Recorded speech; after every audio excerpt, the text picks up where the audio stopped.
अंजना गर्भ संबूत कुमारं ब्रह्मचारी दुष्टग्रह विनाशनम तम हनुमंतम उपास्महे. ராமாயண காவியத்திலே இகபர சுகம் தரும் பகுதியாக அமைந்தருளியிருப்பது சுந்தர காண்டம்.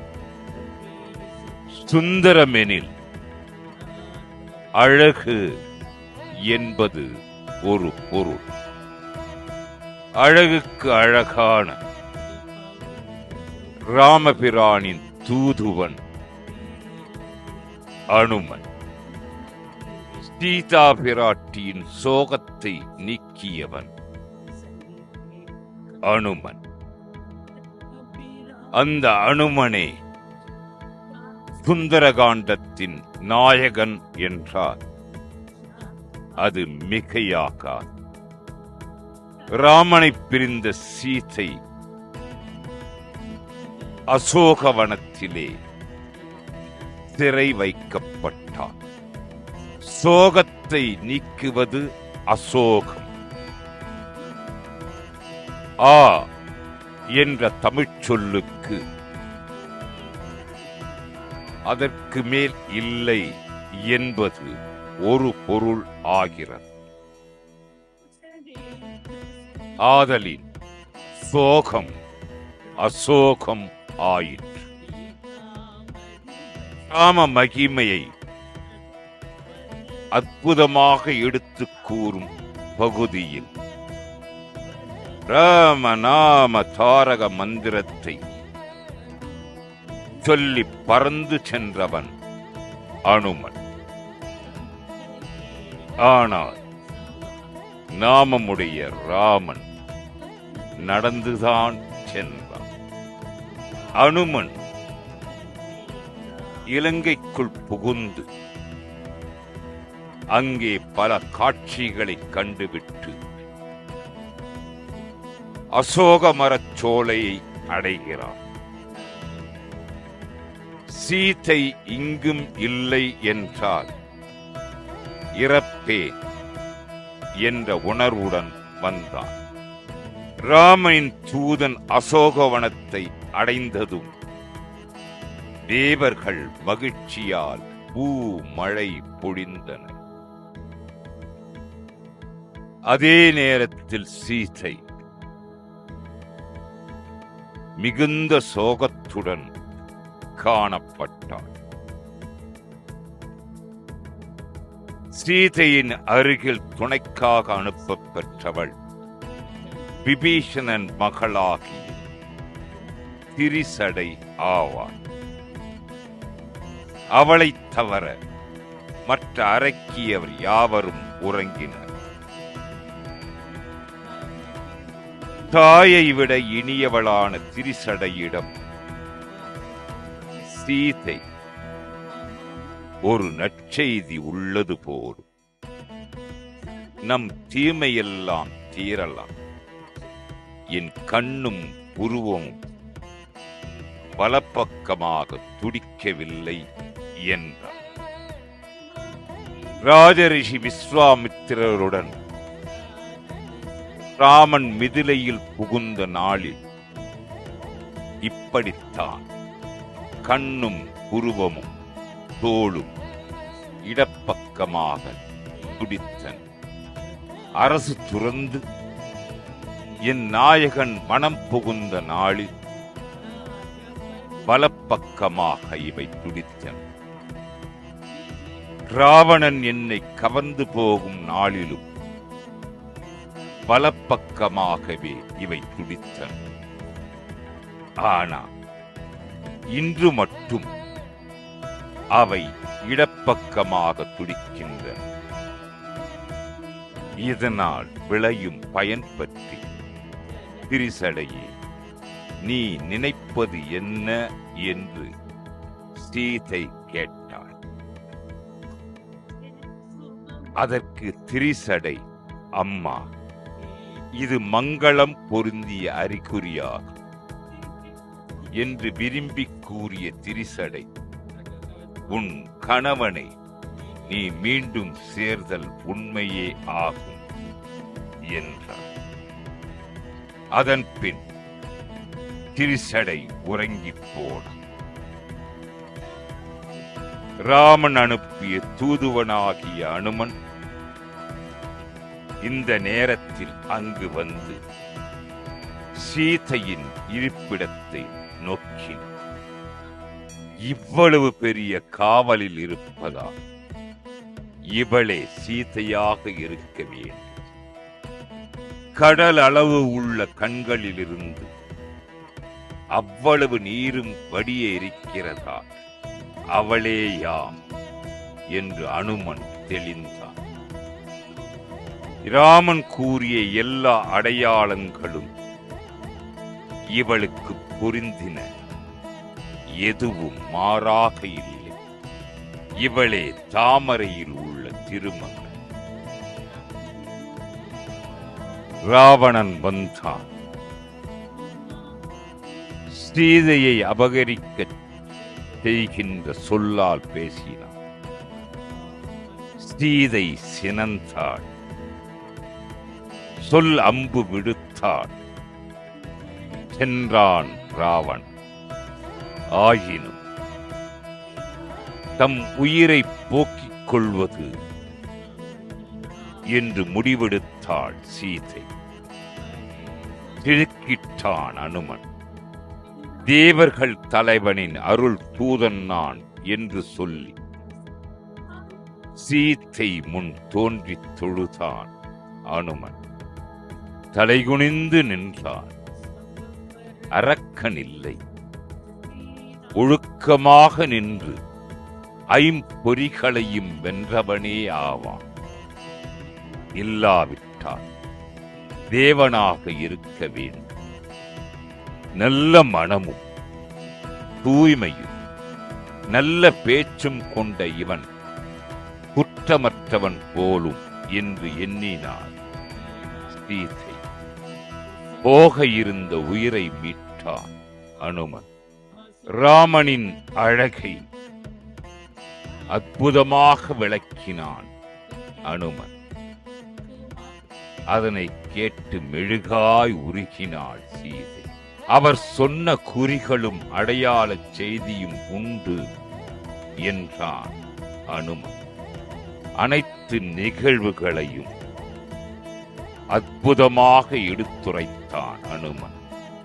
ராமன் அளித்த கணையாழியை சீதைக்கு காட்டினான். மயங்கியவர்க்கு உணர்வு மீண்டது போலவும் துறந்தவர் பிறந்த பயன்களை அடைந்தது போலும் நீங்கிய உயிர் மீண்டது போலும் கணையாழியை கண்ட சீதை மகிழ்ந்தார். வாடிய உடல் துடித்தார். பழைய பொன்னிறம் படைத்தார். தலையில் அதை வைத்தார். மோந்தாள். மார்பில் வைத்துக் கொண்டார். உயிர்த்தாள். விம்மினார். மோதிரத்தால் அவள் பெற்ற மகிழ்ச்சி அளவிட முடியாது. கணையாழி தந்த அனுமனை வாழ்த்தினார். 3 உலகமும் படைத்து பிரம்மனுக்கும் தலைவனாகிய தூதனாய் வந்து எனக்கு உயிரை தந்த உனக்கு என்னால் என்ன செய்ய முடியும்? தாயாய் தந்தையாய் தலைவனே அருளின் வாழ்வில் இப்பிறப்பிலேயே மறுபிறப்பின் பயனும் புகழும் அந்தார். வலிமை மிகுந்த தோளுடைய வீரனே, துணை இல்லாதிருந்த என் துன்பம் தீர்த்த வள்ளல் நீ. நான் மாசுமாறு இல்லாதவள் என்பது உண்மையானால் ஊழிக்காலம் ஒன்றே ஒரு நாளாக எத்தனை ஊழிகள் உண்டோ அவ்வளவு நாளும் உலகம் ஏழும் அழியும் காலத்தில் நீ இன்று போலவே இருப்பாயாக என்று வாழ்த்தினான் அனுமனை சீதை. சீதையை தொழுதபடியே தன் பெரு வடிவு காட்டினான் அனுமன். அது வானுர வளர்ந்து திசையெல்லாம் பறந்தது. வானத்தை இடிக்கும் என்று வளைந்து கொண்டான். அவன் உடல் மயிர்களில் மின்மினி பூச்சி போல விண்மீன்கள் தொத்தின. அவன் குண்டலம் இரண்டும் கதிரவன் சந்திரன் ஆக இரு மண்டலம் போல் தெரிந்தன. இவ்வடிவை உலகம் அளந்தவனே காண நானும் வானுலகையே தன் கண்களால் கண்டான். அனுமன் பாதத்தின் கழல்கள் கூட வளர்ந்து உயர்ந்ததால் சீதையால் பார்க்க இயலவில்லை. இனி அரக்கர்கள் அழிவர் என்று மகிழ்ந்தவள் இப்பெரிய உருவைக் கண்டு பயந்தேன், அடக்கிவிடு என்று கேட்டார். சிறிய வடிவில் வருக என்று வேண்டினார்.